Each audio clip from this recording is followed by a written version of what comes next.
হে চাবি বানান, যে কোনো তালার চাবি বানান, চায়না দেশি তালার চাবি বানান। ভাই আপনি কি চাবি বানান? চাবি বানাই, যে কোনো তালার চাবি বানাইতে পারবেন? যে কোনো তালার চাবি বানাইতে পারুম, চায়না দেশি বিদেশি। আপনি কোন তালার চাবি বানাইবেন? তাইলে তো আপনারই দরকার আমার। এই ভাই কি ভাবেন?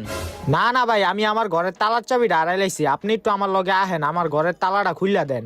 আচ্ছা আহেন। ভাই এটা বাজায়েন না, এটা আবাসিক এলাকা, মানুষজন ঘুমাইছে, আহেন। এই যে ভাই, এই তালাটাই আপনার খুলতে হইব। আরে এই তালা আমার বাম হাতের খেল, আমি 1 মিনিটই খুলে দিতে পারবো। হ ভাই খোলেন। ভাই তাড়াতাড়ি খোলেন। ভাই আপনি এমন চোরের মতন করতেছেন কি লিগা? আরে ভাই বাসার মানুষজন ভালো না, দেখলে সমস্যা, আপনি খোলেন। আচ্ছা খুলতাছি।